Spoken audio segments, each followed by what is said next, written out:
Okay, మనం చదువుకుందాం. రోమపత్రిక 8వ అధ్యాయము 15 నుంచి 27 వరకు ఉన్నటువంటి వచ్చిన భాగాల్ని మనం ధ్యానం చేద్దాం, చదువుదాం. ఏలైనగా మరలా భయపడటకు మీరు దాస్యపాత్మను పొందలేదు గాని దత్తపుత్రాత్మను పొందితిరి. ఆత్మ కలిగిన వారమై మనము అబ్బా తండ్రి అని మొరపెట్టుచున్నాము. మనము దేవుని పిల్లలమని ఆత్మ తానే మన ఆత్మతో కూడా సాక్ష్యమిచ్చుచున్నాడు. మనం పిల్లలమైతే వారసులము, అనగా దేవుని వారసులము, క్రీస్తుతో కూడా మహిమ పొందుటకు ఆయనతో శ్రమపడిన ఎడల క్రీస్తుతోడి వారసులము. మన ఎడల ప్రత్యక్షము కాబోవు మహిమ ఎదుట ఇప్పటి కాలపు శ్రమలు ఎనదగినవి కావని ఎంచుకొనుచున్నాము. దేవుని కుమారుల ప్రత్యక్షత కొరకు సృష్టి మిగుల ఆశతో తేరి చూస్తూ కనిపెట్టుచున్నది. ఏలైనగా సృష్టి నాశనముకు లోనైన దాస్యములో నుండి విడిపింపబడి దేవుని పిల్లలు పొందబో మహిమ గల స్వాతంత్ర్యము పొందుతున్న నిరీక్షణ గలదై స్వేచ్ఛగా కాక దాన్ని లోబరిచిన వాని మూలముగా వ్యర్థపరచబడను. సృష్టి యావత్ ఇది వరకు ఏకగ్రీవంగా మూలుగుచు ప్రసవ వేదన పడుచున్నదని ఎరుగుదుము. అంతేకాదు ఆత్మ యొక్క ప్రథమ ఫలమునందిన మనము కూడా దత్తపుత్రత్వము కొరకు, అనగా మన దేహం యొక్క విమోచనం కొరకు కనిపెట్టుచు మనలో మనం మూలుగుచున్నాము. ఏలైనగా మనం నిరీక్షణ కలిగిన వారమై రక్షింపబడితిమి. నిరీక్షింపబడినది కనబడినప్పుడు నిరీక్షణతో పని ఉండదు. తాను చూస్తున్న దాని కొరకు ఎవరు నిరీక్షించును? మనం చూడని దాని కొరకు నిరీక్షించిన ఓపికతో దాని కొరకు కనిపెట్టుదము. అటువలే ఆత్మయు మన బలహీనతను చూసి సహాయము చేయుచున్నాడు. ఏలైనగా మనము యుక్తముగా ఎలాగూ ప్రార్థన చేయవలన మనకు తెలియదు కానీ ఉచ్చరింప శక్యం గాని మూలుగులతో ఆత్మ తానే మన పక్షముగా విజ్ఞాపన చేయుచున్నాడు. మరియు హృదయమును పరిశోధించువాడు ఆత్మ యొక్క మనస్సు ఏదో ఎరుగును. ఏలైనగా ఆయన దేవుని చిత్త ప్రకారం పరిశుద్ధుల కొరకు విజ్ఞాపనము చేయుచున్నాడు. ఆమేన్. So in the first part of this chapter, we saw that the Holy Spirit works in a believer. What the different works of the Holy Spirit we discussed. మనము ఈ అధ్యాయం మొదటి భాగంలో చూస్తే పరిశుద్ధాత్ముడు ఒక విశ్వాస జీవితంలో ఏ రకంగా పనిచేస్తాడు అన్న విషయాన్ని మనం చూసాము. The regeneration is the work of the Holy Spirit, and the Holy Spirit indwells in the believer, and also the believers are guided by the Holy Spirit. These things we had seen last week.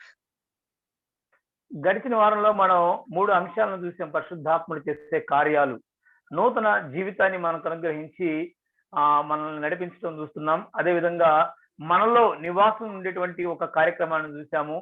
అదేవిధంగా మనల్ని నడిపించేటువంటి ఒక ప్రక్రియను కూడా పరిశుద్ధాత్ముడు కొనసాగిస్తున్నట్లుగా మనం గడిచిన వారంలో చూసాం.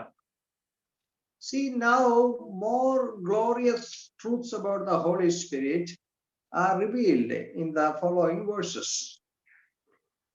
అయితే ముందున్నటువంటి వచన భాగాల్లో మరి పరిశుద్ధాత్మ దేవుని గురించినటువంటి అనేక మహిమ కలిగినటువంటి సత్యాలని మనం చూడబోతూ ఉన్నాం. In verse 15, the Holy Spirit is called the Spirit of adoption. మనకి 15వ వచనంలో చూస్తే మరి దత్తపుత్రాత్మ అనేటువంటి ఒక మాటని మనం పరిశుద్ధాత్మ గురించి వింటున్నాం. See, for you did not receive the spirit of bondage again to fear, but you received the spirit of adoption. 15వ వచనంలో మరలా భయపడటకు మీరు దాస్యపాత్మను పొందలేదు గాని దత్తపుత్రాత్మను పొందితిరి. The spirit of adoption means it is the Holy Spirit makes us God's children. దాని అర్థం ఏంటంటే పరిశుద్ధాత్ముడు మనల్ని దేవుని పిల్లగా మారుస్తూ ఉన్నాడు. And we have the Holy Spirit, and with the Holy Spirit we can by the Holy Spirit we can cry out, Abba, Father. మనము పరిశుద్ధాత్మను కలిగి ఉన్న వారంగా, పరిశుద్ధాత్మ కలిగిన వ్యక్తులుగా మనము అబ్బా తండ్రి అని మొరపెట్టగలిగినటువంటి ఒక కృపను దేవుడు ఇస్తున్నాడు. See, we are no longer slaves. Once we were slaves, but we are no longer slaves. Now we are sons and daughters of God. మనం ఒకప్పుడు దాస్యత్వంలో ఉన్నాము, ఇప్పుడు దాసులము కాదు. మనం ఇప్పుడు దేవుని బిడ్డలముగా, దేవుని కుమారులుగా, దేవుని కుమార్తెలుగా మనం పరిగణించబడుతూ ఉన్నాము. we have the spirit of adoption. The Holy Spirit gives us the inner testimony that we are God's children. మనము దత్తపుత్రాత్మను కలిగినటువంటి వ్యక్తులుగా ఉన్నాము అంటే పరిశుద్ధాత్ముడు మనలో మనకి సాక్ష్యం ఇస్తూ ఉన్నాడు మనము దేవుని పిల్లలమని. In verse 16, the Spirit Himself bears witness with our spirit that we are children of God. 16వ వచనంలో మనం చూస్తే మనము దేవుని పిల్లలమని ఆత్మ తానే మన ఆత్మతో కూడా సాక్ష్యం ఇస్తున్నాడు. See, how can we know that we are saved? How can we know that we have become God's children? మనము దేవుని బిడ్డలమని మనం రక్షించబడినటువంటి వ్యక్తులమని మనం ఎలా తెలుసుకోగలుగుతాం? The Spirit of God gives us the testimony. ఎలాగంటే పరిశుద్ధాత్మ దేవుడు మనకి సాక్ష్యం ఇస్తూ ఉన్నాడు, తద్వారా మనం తెలుసుకోగలుగుతున్నాము. So this testimony or the witness, this witness of the Spirit, we get when we read the Bible. It is not apart from the scriptures, it is through the scriptures. అంటే మనం పరిశుద్ధాత్మ కలిగిన వ్యక్తులుగా మనం వాక్య లేఖనాలను మనం చదువుతున్నప్పుడు వాక్యం ద్వారా మనకి సాక్ష్యాన్ని కలిగి ఉంటున్నాము. అంతేగాని వాక్యానికి అతీతంగా మనకి ఏమీ జరగట్లేదు. See, when we read the Bible, we have the Spirit of God gives us this internal witness that we are God's children. I am God's child. మనం దేవుని వాక్యాన్ని చదువుతున్నప్పుడు మనలో ఉన్నటువంటి పరిశుద్ధాత్ముడు మన యొక్క ఆత్మతో కూడా మనకు మనస్సాక్షితో కూడా సాక్ష్యం ఇస్తున్నాడు.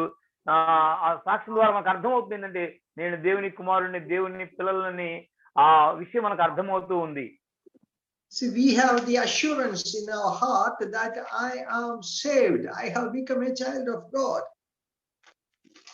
మనము మరి దేవుని పిల్లలమైనటువంటి ఒక నిశ్చయిత, నేను రక్షించబడ్డాను, నేను దేవుని పిల్లగాడిని, దేవుని పిల్లలు అనేటువంటి ఒక నిశ్చయిత మనకు పరిశుద్ధాత్మ ద్వారా కలుగుతూ ఉంది. This assurance is very important because there are many people who are really saved but who do not know whether they are saved, whether they have become God's children. ఈ రక్షణ నిశ్చయిత అనేది చాలా అవసరమైనది. ఎందుకంటే చాలా మంది రక్షించబడిన వ్యక్తులు కూడా మరి వాళ్ళు రక్షించబడ్డారా లేదనేటువంటి ఒక నిశ్చయిత వాళ్ళు కలిగి ఉండరు. So when we read the Bible, it is not like reading it previously. Maybe people who are unsaved, they also read the Bible. We also, before our salvation, we also may have read the Bible. But after salvation, when we read the Bible, it makes a difference. చూడండి, Bible మామూలుగా చదువుతూ ఉంటారు, రక్షించబడక ముందు కూడా చదివి ఉండవచ్చు, ఇంకా రక్షణ లేని వారు కూడా చాలా మంది బైబిల్ చదువుతుంటారు. అయితే రక్షించబడిన వ్యక్తులు బైబిల్ చదువుతున్నప్పుడు వాళ్ళు రక్షించబడక మునుపు, రక్షింపబడిన తర్వాత బైబిల్ చదువుతున్నప్పుడు ఒక వ్యత్యాసాన్ని వాళ్ళు గమనిస్తూ ఉంటారు. When you, especially when you read the New Testament, when you read the letters after salvation, we feel that it is written to me. This letter is actually written to me, and every word is addressing me. ఒకవేళ కొత్త నిబంధనలు చదువుతుంటే కనుక అందులో ముఖ్యంగా పత్రికలు లాంటివి మనం చదువుతూ ఉంటే ఇవి నా కోసమే రాయబడ్డవి, లేకపోతే ఈ వాక్యాలు నాతోనే మాట్లాడుతున్నవి అన్నట్లుగా మనకు అర్థమవుతుంది. So this witnessing of the Holy Spirit, that is important. That gives us confidence, that gives us assurance, and that gives us a real peace in our heart that I am no longer a slave, I am no longer an alien, I have become a child of God. చూడండి, ఈ పరిశుద్ధాత్మ ఇచ్చేటువంటి సాక్ష్యం అనేది చాలా ప్రాధాన్యత కలిగి ఉన్నది. ఈ పరిశుద్ధాత్మ ద్వారా మనకి ఒక భరోసా కలుగుతుంది, పరిశుద్ధాత్మ ద్వారా మనకి ఒక నిశ్చయత కలుగుతుంది. నేను ఇంకా దూరంగా లేను, దేవునికి చాలా దగ్గరగా ఉన్నాను, నేను దాసుని కాదు, నేను దేవుని బిడ్డని, దేవుని కుమారుణ్ణి, కుమార్తె అనేటువంటి ఒక భరోసాని మనకి పరిశుద్ధాత్మ దేవుడు కలగజేస్తూ ఉన్నాడు. See, we have established a new relationship. Now God has become our Father and we are God's sons and daughters. కాబట్టి మనకి ఇప్పుడు ఒక కొత్త సంబంధం అనేది ఏర్పడింది. మనం దేవుని పిల్లలుగా పరిగణించబడుతూ ఉన్నాము, దేవుని కుమారుడుగా, కుమార్తెగా. And by the Holy Spirit we cry out, Abba, Father. కాబట్టి పరిశుద్ధాత్మ మనలో ఉన్నటువంటి పరిశుద్ధాత్మ ద్వారా మనం మొరపెట్టగలుగుతున్నాము, అబ్బా తండ్రి అని మొరపెట్టగలుగుతున్నాము. That word Abba is an Aramaic word and the meaning is father. ఈ అబ్బా అనేటువంటిది అరమిక్ భాషలో ఉన్నటువంటి అర్థం, దాని యొక్క అర్థం కూడా తండ్రి అనే. But the difference, why 2 times father, father it is mentioned? The word Abba is a very intimate term. It is an intimate form of calling father. Just like our children call us papa, daddy, or some other very intimate, loving terms they use. In the same way, this word Abba is actually such a word. It shows the intimate relationship. కాబట్టి ఇక్కడ అబ్బా తండ్రిని 2 సార్లు ఎందుకు వాడబడడం జరిగిందంటే, ఈ యొక్క పదానికి ఉన్నటువంటి అర్థం అంటే చాలా దగ్గర అన్యోన్య సహవాసం, అన్యోన్య బంధాన్ని, చాలా దగ్గర సంబంధాన్ని చూపిస్తుంది అనమాట. పిల్లలు ఏ విధంగా తండ్రి దగ్గరికి వచ్చి నాన్న అని గాని, పాప అని గాని, డాడీ అని గాని ఎంత ప్రేమగా మాట్లాడతారో, ఒక సంబంధాన్ని తెలియపరుస్తూ మాట్లాడతారో, అలాంటి ఒక విషయాన్ని తెలియపరిచేటువంటి ఒక మాట ఇది. See, the practical importance is, in verse 15 it is said, you did not receive the spirit of bondage again to fear. We did not fear. We have received the spirit of adoption, so we are God's children. We don't have to fear. ఇక్కడ 15వ వచనంలో మనం చూస్తే, మరలా భయపడటకు మీరు దాస్యపాత్మను పొందలేదు అంటే, మనము భయపడాల్సినటువంటి అవసరత లేదు, మనం అలాంటి ఒక ఆత్మను కలిగి ఉండలేదు, కానీ దత్తపుత్రాత్మను మనం కలిగి ఉన్నాము. Fear about what? Maybe about our future. We don't have to fear about the future. We don't have to fear about the coming judgment. We don't have to fear about the hell, because we know that we have been saved by the grace of God, and now we belong to God. We have become the sons and daughters of God. కాబట్టి భయం, మనం ఎందుకు భయపడతామంటే, అది ఒకవేళ నిత్యత్వం గురించి భయం కావచ్చు, లేకపోతే భవిష్యత్తు గురించినటువంటి భయం కావచ్చు, ఒక భరోసా లేనటువంటి జీవితాన్ని గురించి ఏమవుతుందో గాని, తీర్పును గురించి గాని, ఇలాంటి వాటి గురించి మనం భయపడుతుండవచ్చు, కానీ మనం భయపడనక్కర్లేదు అన్నటువంటి విషయాన్ని పరిశుద్ధాత్మ ద్వారా మనకు అర్థమవుతూ ఉంది.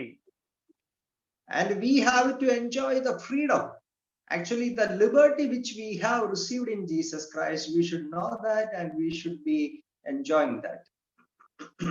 కాబట్టి మనము దేవునిలో యేసుక్రీస్తు ద్వారా మనకున్నటువంటి ఆ స్వాతంత్రాన్ని మనం తెలుసుకోగలుగుతున్నాము. పరిశుద్ధాత్మ ద్వారా ఆ స్వాతంత్రంలో ఉన్నటువంటి ఆనందాన్ని కూడా మనము అనుభవించగలుగుతున్నాము. It is said that many believers, they live not like God's sons and daughters, but they are just living like slaves.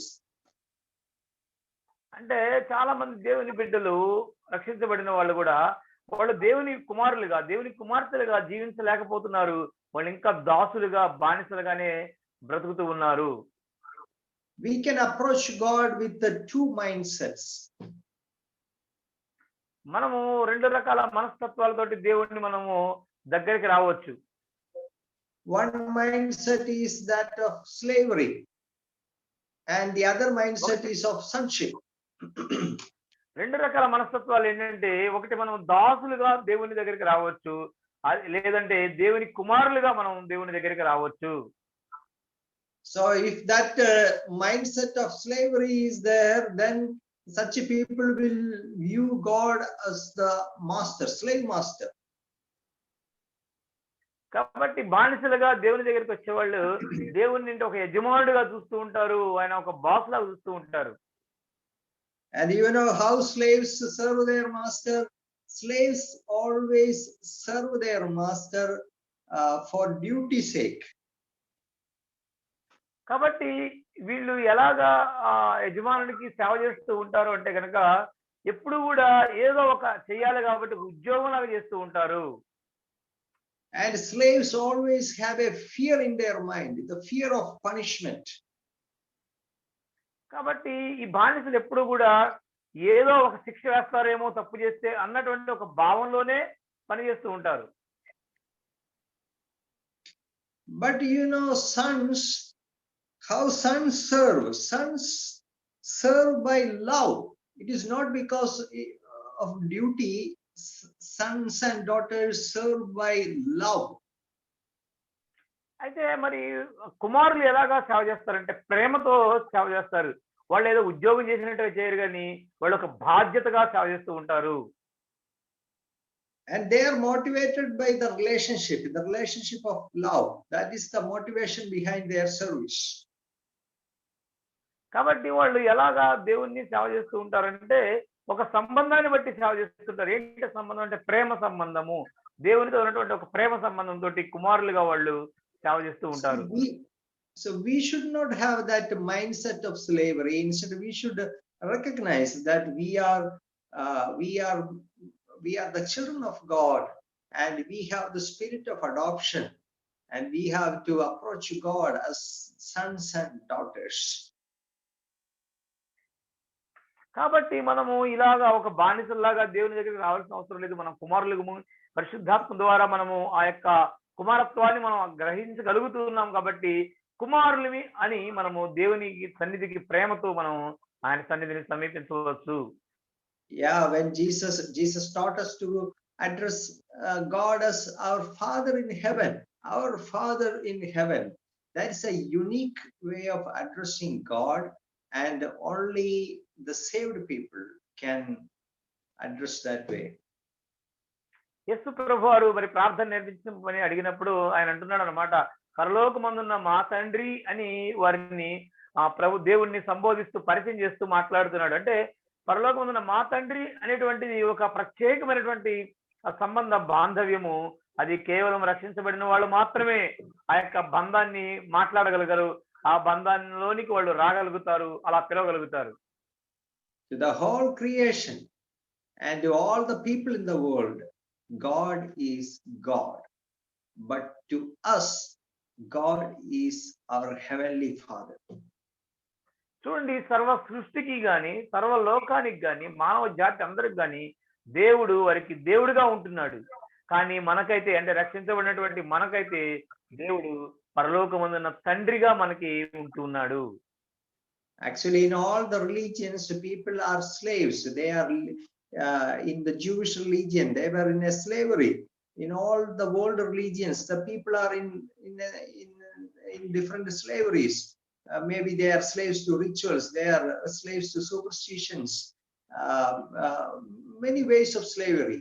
But we have been liberated in Jesus Christ.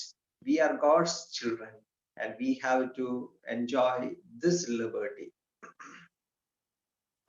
చూడండి, ప్రపంచంలో ఉన్నటువంటి మతాల్లో ఆచరించే వారందరూ కూడా వాళ్ళు బానిసలుగా ఉంటున్నారు.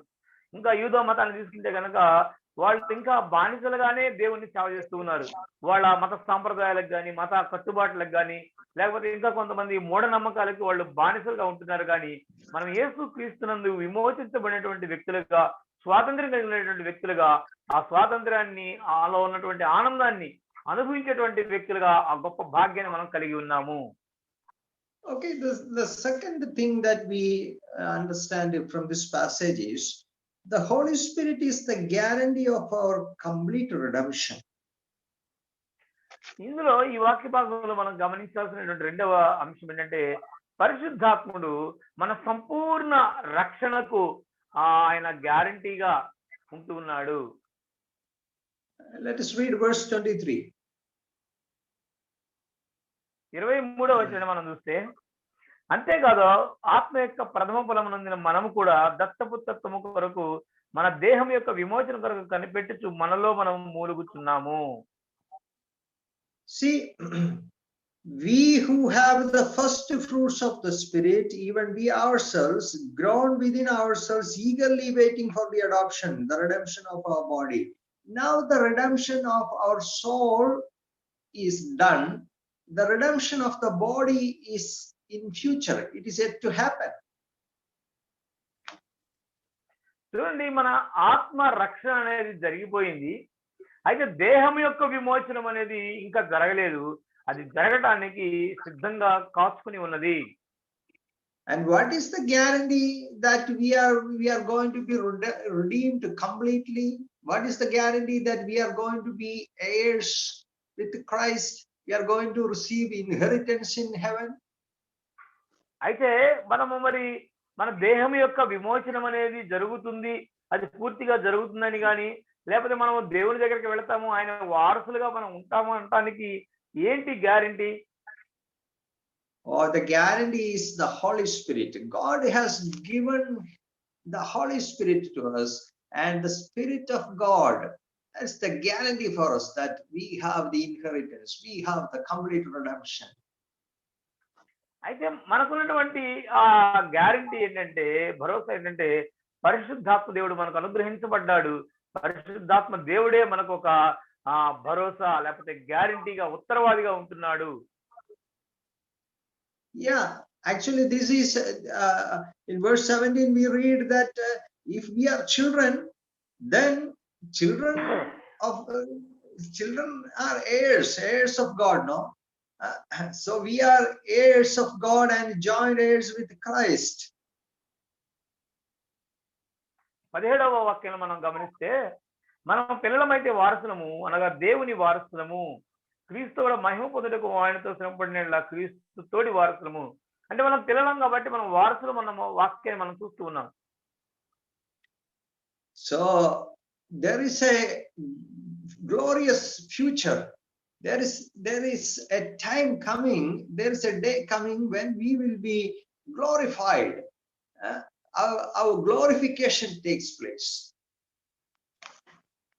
కాబట్టి మనకి ఒక రోజు రాబోతుంది, మహిమకరమైనటువంటి ఒక రోజు రాబోతుంది. ఆ రోజు ఏమవుతుందంటే, మనందరం కూడా మన యొక్క దేహం యొక్క విమోచనం జరిగి మన మహిమలోనికి ప్రవేశించబోతా ఉన్నాము. See, now we are saved, and we said that we have become God's children. ఇప్పుడు మనం రక్షించబడ్డాము, మనం దేవుని పిల్లలు అని చెప్తున్నాము. But is there any difference between our body and the unbeliever's body? Is there any difference between them and us, not spiritually, but in the other areas? చూడండి, మనం ఒకవేళ రక్షించబడ్డామని చెప్పుకుంటున్నాం కదా, మరి మన దేహాలకు కానీ బయట ఉన్న వారి దేహాలకి, శరీరాలకు సంబంధించిన లేకపోతే కొన్ని విషయాల్లో ఆత్మ సంబంధమని కాకుండా మిగతా విషయాల్లో ఏమైనా తేడా ఉంటుందా? Oh, we are God's children, but still in this world, in this body, we have pain, we have suffering, we have hunger, and we are prone to accidents, and there are so many things.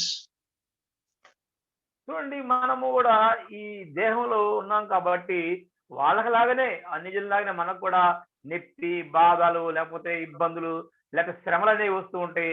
అంత మాత్రమే కాదు, మనకు కూడా అందరూ జరిగినట్లే యాక్సిడెంట్లు జరుగుతాయి. అన్ని రకాల పనులు వేరే వాళ్ళకి జరిగితే మనకు కూడా జరుగుతూ ఉంటున్నాయి. And we say we are God's children and God is our heavenly Father, but the people outside, they don't recognize it. They are insulting us, they are mocking us, they are rejecting us. Sometimes we are just ridiculed just for our faith. Then what is this? చూడండి, అయితే మనము దేవుని బిడ్డలమండి, దేవుని కుమారులము, మేము పరలోక సంబంధంలో మనం చెప్పుకుంటున్నప్పుడు మనల్ని వాళ్ళు అంగీకరించకపోవచ్చు, తృణీకరించవచ్చు, మనం తిట్టొచ్చు, కొట్టొచ్చు, రకరకాలుగా మనల్ని చూడవచ్చు. Oh, the truth is that our redemption is not complete. Now the redemption of the soul is complete, but the redemption of the body, the redemption becomes complete at the coming of Jesus Christ only. It is not now. అయితే మన దేహము, మన ఆత్మ అయితే విడిపించబడింది, మన ఆత్మ రక్షించబడింది, కానీ మన దేహం అనేది ఇంకా మరి ఆ విమోచనం అనేది జరగలేదు. దీని పూర్తి విమోచన అనేది యేసుక్రీస్తు ప్రభువారు మరలా వచ్చినప్పుడు అప్పుడు మన దేహ విమోచనం అనేది జరుగుతూ ఉంటుంది. ఆ సత్యాన్ని మనం ఇప్పుడు జ్ఞాపకం చేసుకోవాలి. When the Lord Jesus comes, we will be receiving a glorified body. That is the day of our glorification. అయితే ప్రభువైన యేసుక్రీస్తు వారు వచ్చినప్పుడు మన దేహం యొక్క విమోచన జరిగి మహిమా శరీరాన్ని మనం ధరించుకుంటాము. అది ఆ మహిమలో వెళ్ళేటప్పుడు జరిగేటువంటి ఒక ప్రక్రియ.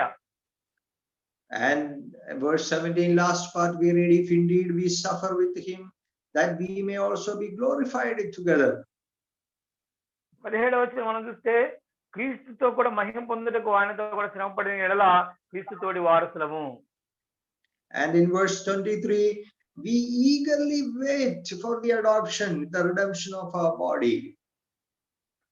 23వ వచనంలో చూస్తే మనం ప్రసవ వేదన పడుచు అంటే ఆత్మ యొక్క విమోచనం కొరకు మనం మూలుగుచ్చు కనిపెట్టుచున్నాము. So, and the other verses in that passage say that actually it is not only we who are eagerly waiting, the whole creation is eagerly waiting for the coming of Jesus Christ or for the redemption. అయితే ఆ వాక్య భాగాలు మనం గమనిస్తే మనం మాత్రమే కాదు, యేసుక్రీస్తు యొక్క ఆ రాకడ కొరకు విమోచన కొరకు కనిపెడుతుంది. ఆ సర్వ సృష్టి కూడా మరి ప్రసవ వేదన పడుచు మూలుగుచ్చు యేసుక్రీస్తు ప్రభు వారి యొక్క ఆ రాకడ కోసం ఎదురు చూస్తుంది, మన దేహ విమోచన కొరకు ఎదురు చూస్తుంది. Yeah, verse 19, for the earnest expectation of the creation eagerly waits for the revealing of the sons of God. For the creation was subjected to futility, not willingly, but because of him who subjected it in hope. Because the creation is, yeah. 22వ వచనం మనం చూస్తే సృష్టి యావత్తును ఇదివరకు ఏకగ్రీవంగా మూలుగుచ్చు ప్రసవేదన పడుతున్నది ఎరుగుదుము. 20వ వచనంలో కూడా మనకు అర్థమవుతుంది. 19, 20 వచనంలో కూడా దేవుని కుమార ప్రత్యక్ష కొరకు సృష్టి మిగుల ఆశతో తేలి చూచు కనిపెట్టుచున్నది. ఏలైనగా సృష్టి నాశనముకు లోనైన దాస్యము నుండి విడిపింపబడి దేవుని పిల్లలు పొందబో మహిమ గల స్వాతంత్ర్యం పొందుతులను నిరీక్షణ కలదై స్వేచ్ఛగా కాక దానికి లోబడుతున్న వారిని మూలముగా వ్యర్థపరచబడిను. Now the whole creation is under the bondage of corruption. చూడండి, ఇప్పుడు ఉన్నటువంటి సృష్టి అంతా కూడా మరి అవినీతి లేకపోతే దుష్టత్వం అనే దాని కింద ఆ దాస్యంలో ఉంది. See, with the entrance of sin, the curse came, and the curse has affected the whole creation. పాపం అనేది భూమి మీదకి వచ్చినప్పుడు పాపం ద్వారా మానవుడు మాత్రమే కాదు, సర్వ సృష్టి కూడా దాని యొక్క ప్రభావానికి లోనైపోయింది. And actually modern science has proved this truth, that the universe is not becoming better and better and better day by day. Instead, it is becoming worse and worse and worse. కాబట్టి ఇప్పుడు ఉన్నటువంటి ఆధునిక సాంకేతిక నైపుణ్యం కానీ లేకపోతే ఆధునిక శాస్త్రం కానీ ఏం తెలియజేస్తుంటే ఈ సృష్టి కానీ ఈ సృష్టిలో ఉన్నటువంటి అంశాలు కానీ మరి దినదినము మరింత అభివృద్ధి చెందకపోగా మరింత దినదినము నాశనం వైపుకే నడుస్తున్నవి అనే విషయాన్ని వాళ్ళు తెలియపరిచారు. Things are not progressing, but things are going down and down day by day. కాబట్టి మరి విషయాలన్నీ కూడా రోజు రోజుకి అభివృద్ధి బాటలో నడవట్లేదు, కానీ అది కృషించిపోతా ఉంది. నాశనానికి ఒక్కొక్క అడుగు వేసుకుంటూ అది పతనం వైపు దారి తీస్తుందన్న విషయాన్ని తెలియపరుస్తున్నారు. Scientists call this as the principle of entropy. మనకి మరి సైంటిస్టులు ఈ మాటని ఒక ఎంట్రోపీ అనేటువంటి విషయంతో మాట్లాడుతూ ఉంటారు. Actually, this is against the popular belief that things are becoming better. The fact of the matter is that things are becoming worse and worse, going down and down and down. ఇది నమ్మడానికి మరి కష్టంగా ఉన్నప్పటికీ, చాలా మంది నమ్మకపోయినప్పటికీ వాస్తవం ఏంటంటే మరి ఈ యొక్క భూమిలో ఉన్నటువంటి అంశాలు కానీ కృత్యాలు కానీ దినదినము నాశనం అయిపోయి నడిపిస్తుందన్న మాట మాత్రం వాస్తవం. So the whole creation is eagerly waiting, and we especially are eagerly waiting for the glorious condition when our redemption will be complete. కాబట్టి సృష్టి కూడా మరి ఆ యొక్క విడుదల కోసం ఎదురు చూస్తా ఉంది. మనం కూడా దేహ విమోచనం కొరకు, అంటే పూర్తిగా మన యొక్క విమోచనం అనేది, రక్షణ అనేది సంపూర్తి అవడం కోసం మనం ఎదురు చూస్తూ ఉన్నాము. And the guarantee is that we have the Holy Spirit. The Holy Spirit gives us the guarantee. అయితే మనకి భరోసా ఏంటి, మనకి నమ్మకం ఏంటంటే కనుక మనలో ఉన్నటువంటి పరిశుద్ధాత్ముడే మనకు ఉత్తరవాదిగా లేకపోతే గ్యారంటీగా ఉంటున్నాడు. Yeah, in Ephesians chapter 1 verse 14 also we can see that truth. Ephesians 1:14, we read like this. ఎఫెసీయులకు రాసిన You, ఎఫెసీయులకు రాసిన పత్రిక 1వ అధ్యాయం 14వ వచనంలో కూడా ఈ సత్యాన్ని మనం గమనించగలుగుతాం. you were sealed with the Holy Spirit of promise, who is the guarantee of our inheritance until the redemption of the purchased possession to the praise of his glory. మీరు సత్యవాక్యం అనగా రక్షణ సువార్తను విని క్రీస్తునందు విశ్వాసం ఉంచి వాగ్దానం చేయబడిన ఆత్మచేత ముద్రింపబడితిరి. దేవుని మహిమకు కీర్తి కలుగుటకై ఆయన సంపాదించుకున్న ప్రజలకు విమోచనము కలుగు నిమిత్తము ఆ ఆత్మ మన స్వాస్థ్యమునకు సంచకరువుగా ఉన్నాడు. Okay, there is one more truth we will see about the Holy Spirit. That is, the Holy Spirit is the spirit of prayer. మనము ఇంకొక విషయాన్ని మనం పరిశుద్ధాత్మ గురించినటువంటి మరొక సత్యాన్ని మనం గమనిస్తే కనుక పరిశుద్ధాత్ముడు మరి ప్రార్థించేటువంటి ఆత్మగా ఉంటూ ఉన్నాడు. In verses 26 and 27, likewise the Spirit also helps in our weaknesses, for we do not know what we should pray for as we ought, but the Spirit himself makes intercession for us with the groanings which cannot be uttered. Now he who searches the hearts knows what the mind of the Spirit is, because he makes intercession for the saints according to the will of God. 26-27 వచనాలు కనుక మనం చూస్తే రోమపత్రిక 8వ అధ్యాయము 26-27, అటువంటి ఆత్మీయ మన బలహీనతను చూసి సహాయము చేయుచున్నాడు. ఏలయనగా మనం యుక్తముగా ఎలాగూ ప్రార్థన చేయవలన మనకు తెలియదు గాని ఉచ్చరింప శక్యము గాని మూలికలతో ఆత్మ తానే మన పక్షమున విజ్ఞాపన చేయుచున్నాడు. మరి హృదయములను పరిశోధించువాడు ఆత్మ యొక్క మనస్సు ఏదో ఎరుగును. ఏలైనగా ఆయన దేవుని చిత్త ప్రకారము పరిశుద్ధుల కొరకు విజ్ఞాపనము చేయుచున్నాడు. See, because of our weakness and because of our ignorance, we cannot pray effectively. We do not know how to pray. మనకున్నటువంటి బలహీనతను బట్టి గాని మనకున్నటువంటి అజ్ఞానాన్ని బట్టి గాని మనకు యుక్తముగా ప్రార్థన చేయటం ఎలాగో తెలియదు. But the Holy Spirit is the spirit of prayer, and the Holy Spirit helps us in our prayer. కాబట్టి పరిశుద్ధాత్ముడు మరి ప్రార్థన ఆత్మ కలిగి ఉన్నాడు కాబట్టి మనకు మరి సహాయం చేస్తూ ఉన్నాడు, మన పక్షాన ప్రార్థన చేస్తూ ఉన్నాడు. Without the help of the Holy Spirit, we cannot pray. పరిశుద్ధాత్మ దేవుని సహాయం లేకుండా మనం ప్రార్థన చేయలేము. But the Spirit helps. The Spirit helps in our weakness, and actually, the Spirit himself intercedes for us.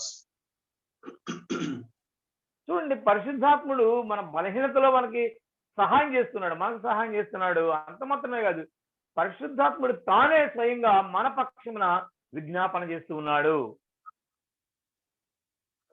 See, in verse 26 we read, we do not know what we should pray for as we ought.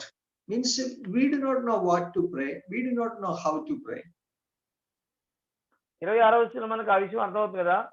మరి మనం యుక్తముగా ఎలాగ ప్రార్థన చేయవలనో మనకు తెలియదు గాని, అంటే మనకు నిజంగా ఎలా చేయాలో తెలియదు.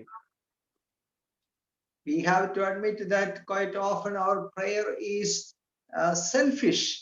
Maybe the prayer is very selfish. మనం మరి తప్పకుండా అంగీకరించాల్సినటువంటి ఒక విషయం ఏంటంటే మన ప్రార్థనలో చాలా వరకు స్వార్థపూరితంగానే ఉంటున్నాయి. And it is very narrow prayer, very narrow. మన ప్రార్థనలు చాలా సంకుచితమైనటువంటి ప్రార్థనలుగా ఉంటున్నాయి. Most of the time the scope of our prayer is very limited. Maybe it is limited to our family, or it is limited to our circle of fellowship. So it's a very narrow prayer. మన ప్రార్థనలో చాలా వరకు మరి చాలా సంకుచితంగా ఉంటున్నాయి, స్వార్థంగా ఉంటున్నాయి. ఒకసారి మన ప్రార్థనలు కేవలం మన కుటుంబం కోసం అన్నట్టుగా ఉంటున్నాయి, లేదా ప్రార్థనలు కేవలం మనకున్నటువంటి ఆ చిన్న సహవాసాల గురించి మాత్రమే ఉంటున్నాయి. ఈ విధంగా మన ప్రార్థనలు చాలా సంకుచితంగా ఉంటున్నాయి, కొంచెంగా ఉంటున్నాయి. And it is out of ignorance we are praying. We do not know what we have to actually pray. Maybe the things which we pray are not the most important things. They may be minor things. According to God's will, there may be greater things. Definitely there are matters of much importance, but we do not know that. We don't recognize that. మనం చాలా సార్లు మన ప్రార్థనలో తెలియకుండానే ప్రార్థన చేస్తూ ఉంటాం.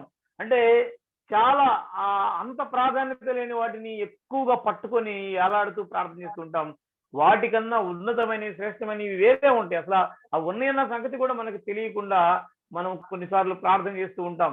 తెలియని వాటి గురించి, ఆ ప్రాధాన్యత లేని వారి గురించి ఎక్కువగా ప్రార్థన చేస్తూ ఉంటాం. ఎందుకంటే మనకు తెలియదు కాబట్టి. When we are guided by the Holy Spirit in our prayer, it makes a lot different. A lot of difference will be there. కాబట్టి మనం పరిశుద్ధాత్మ చేత కనుక నడిపించబడుతూ ఉంటే ప్రార్థనలో మన ప్రార్థన యొక్క తీరు మారిపోతుంది. మన ప్రార్థనలో ఉన్న విషయాల యొక్క ప్రాధాన్యతలు మారిపోతూ ఉంటాయి. చాలా వ్యత్యాసం మనకు అర్థమవుతుంది. Say, we have some sample prayers of Apostle Paul, and when you read those prayers, you will understand. It is not the sort of things which we usually pray for. The apostle is praying. Totally different. చూడండి, అపోస్తులు మరి బైబిల్లో కొన్ని వాక్యాలు రాయబడి ఉన్నాయి. వాళ్ళు ప్రార్థన చేసిన విధానం కానీ ప్రార్థన చేసిన అంశాలు చూస్తే అసలు మనం ఆ విషయాల గురించి ఎప్పుడు ఆలోచించమో ఆ రీతిగా మనం ప్రార్థన చేయమో అన్నట్లుగా వాళ్ళ ప్రార్థన అంశాలు కానీ వాళ్ళు ప్రార్థించే విషయాలు కానీ ప్రార్థించే విధానం కానీ చాలా ప్రత్యేకంగా ఉంటూ ఉంది. So we are weak people and we are ignorant people. We do not know how to pray, but the Holy Spirit helps us in our weakness. The Holy Spirit helps us to pray properly according to the will of God. కాబట్టి మనం బలహీనం కాబట్టి మనకు ప్రార్థన ఏ విధంగా చేయాలో తెలియదు కాబట్టి పరిశుద్ధాత్మ దేవుడు మనకు సహాయం చేస్తూ ఉన్నాడు. ఆయనే ప్రార్థన చేస్తూ ఉన్నాడు. And actually this verse is misunderstood by many believers. Some people say about verse 26, the Spirit himself makes intercession for us with groanings which cannot be uttered. So some people say that it is praying in the Spirit and speaking in tongues and all, they relate it with that. అయితే ఇక్కడ 26వ వచనంలో ఉన్నటువంటి భాగాన్ని చాలా మంది విశ్వాసులు ఆ తప్పుగా అర్థం చేసుకుంటూ ఉంటారు.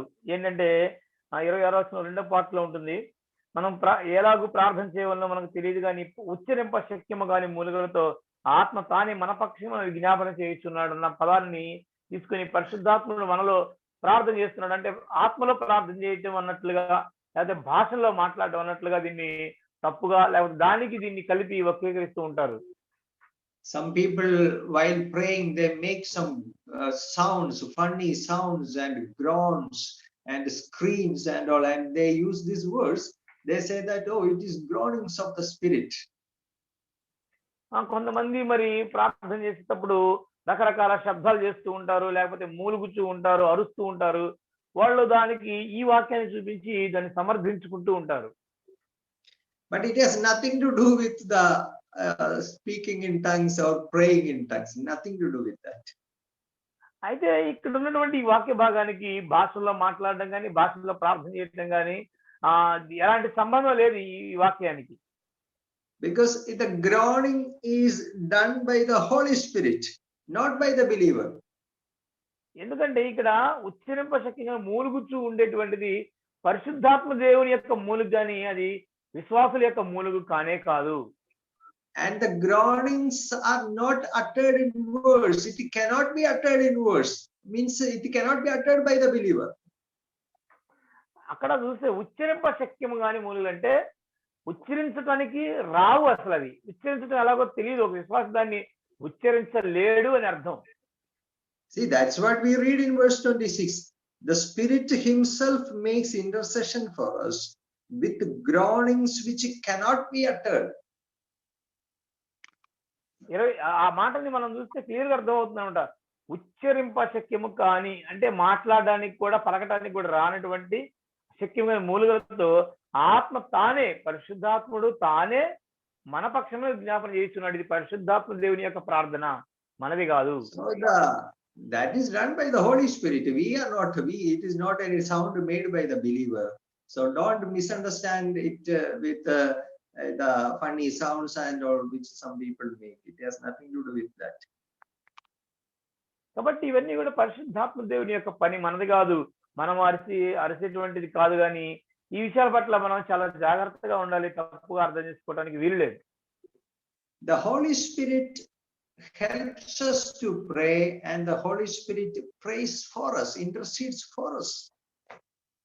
కాబట్టి మనకి ఇలా అర్థమవుతుంది, పరిశుద్ధాత్మ దేవుడు మనకి ప్రార్థన చేయడానికి, మనకి ప్రార్థన ఎలా చేయాలో మనకు నేర్పిస్తుంటాడు, నడిపిస్తుంటాడు, సహాయకుడుగా ఉంటున్నాడు. అంత మాత్రమే కాదు, పరిశుద్ధాత్ముడు తానే మన పక్షంలో విజ్ఞాపన చేస్తున్నాడు, ఆయనే ప్రార్థన చేస్తున్నాడు. The spirit guided prayer means we are totally controlled by the Holy Spirit. That means it is not a selfish prayer, but the Holy Spirit controls our prayer. కాబట్టి పరిశుద్ధాత్మ ద్వారా నడిపించే ప్రార్థన అంటే మనం పూర్తిగా పరిశుద్ధాత్మ యొక్క స్వాధీనంలోకి వెళ్తూ ఉంటాము. పరిశుద్ధాత్ముడు మనం స్వార్థపూరితంగా ప్రార్థన చేయకుండా ఎలా చేయాలో దేవుడు మనకు నేర్పిస్తూ ఉంటాడు. It will be earnest prayer, it will be a vibrant prayer, and it will be the effective prayer. పరిశుద్ధాత్మ ద్వారా మనం చేసేటువంటి ప్రార్థన చాలా ప్రభావవంతంగా ఉంటుంది, చాలా ఉన్నతంగా శ్రేష్టమైనటువంటి ప్రార్థనగా చక్కగా ఉంటుంది. So that's why when we are to pray, we have to pray to the Holy Spirit. Lord, I am a weak person, I don't know how to pray, and I don't know what to pray. Maybe the things which I pray are not according to your will. Lord, please help me in my weakness. We have to pray. కాబట్టి మనం ప్రార్థన చేసేటప్పుడు మనం పరిశుద్ధాత్మ దేవుని అడగాలి, ప్రభువా నేను బలహీనుడిని, నాకు తెలియదు ఎలా ప్రార్థన చేయాలో, ఏవేవి ప్రాధాన్యమైనవో ఏవేవి ప్రాధాన్యత లేనివో నాకు తెలియదు, కాబట్టి ప్రభువా నాకు సహాయం చేయమని మనం పరిశుద్ధాత్మ దేవుని అడగాలి. Then definitely our prayer will be effective and it will be fruitful. అప్పుడు పరిశుద్ధాత్మ ద్వారా సహాయంతో మనం ప్రార్థన చేస్తే కనుక తప్పకుండా ఆ ప్రార్థనలో ఫలభరితంగా ఉంటాయి, ఆ ప్రార్థనలో ప్రభావవంతంగా ఉంటాయి. So the Holy Spirit is the spirit of adoption, and the Holy Spirit gives witness that we are God's children. పరిశుద్ధాత్ముడు మరి దత్తపుత్రాత్మగా ఆ దేవునిగా మనకి అర్థమవుతుంది. ఆయన మనకు సాక్ష్యం ఇస్తున్నాడు మనం దేవుని పిల్లలమని. And the Holy Spirit is the guarantee for our future inheritance, that for the complete redemption when we will be glorified. పరిశుద్ధాత్ముడు మన యొక్క దేహ విమోచనకి లేకపోతే సంపూర్ణ రక్షణకు ఆయన ఒక భరోసాగా లేకపోతే ఉత్తరవాదిగా ఉంటూ ఉన్నాడు. And the Holy Spirit is the spirit of prayer, helps us in our prayer. అదేవిధంగా పరిశుద్ధాత్ముడు ప్రార్థించే ఆత్మగా ఉంటున్నాడు, మనకి ప్రార్థన చేయడం నేర్పిస్తూ మనకి ప్రార్థనలో సహాయం చేసే వ్యక్తిగా ఉంటున్నాడు. If we want to improve our prayer life, if we want to grow in our prayer life, we have to totally rely on the Holy Spirit. We have to confess our weakness, and కాబట్టి మనము పరిశుద్ధాత్మ యొక్క సహాయంతో ప్రార్థన చేయాలి. మనం పూర్తిగా ఆయనకి స్వాధీనంలోకి అప్పగించుకోవాలి. మనం ఆయనకు అప్పగించుకొని మరి ప్రార్థన సహాయాన్ని కోరుకుంటూ మనం ఆత్మ సహాయంతో ప్రార్థన చేయాలి. So dear brothers and sisters, let us have the assurance in our heart that we are God's children, the assurance. కాబట్టి ప్రియమైనటువంటి మరి సహోదరులారా, మనం దేవుని పిల్లలమైనటువంటి ఒక గొప్ప నిశ్చయితని, రక్షణ నిశ్చయిత మనం కలిగి ఉండాలి. And let us have the hope in our heart of the coming glory, the future glory. అదే విధంగా మనము రాబోయేటువంటి ఆ మహిమ కొరకు ఎదురు చూసేటువంటి గొప్ప నిరీక్ష మనం కలిగి ఉండాలి. Let us completely submit ourselves to the Holy Spirit. Let us rely on the Holy Spirit that we will be praying according to the will of God. అదే విధంగా మనం పూర్తిగా పరిశుద్ధాత్మకు అప్పగించుకొని ఆత్మానుసారంగా ఆత్మ ద్వారా, ఆత్మ నడిపింపు ద్వారా, ఆత్మ సహాయం ద్వారా ప్రార్థన చేయడం మనం నేర్చుకోవాలి. If we know these things and if we apply these things in our day-to-day Christian life, there will be a great difference. Definitely there will be great difference in our. ఈ గొప్ప సత్యాల్ని మనం నేర్చుకొని తెలుసుకొని వాటిని మన యొక్క ఆత్మీయ జీవితంలో గనక మనం అన్వయించగలిగితే గొప్ప మార్పుని మనం చూడగలుగుతాం. Lord bless us all and His name be glorified. దేవుడు మనందరం దీవించును గాక, దేవుని నామం మహింపరచబడును గాక. ఆమేన్. ఆమేన్.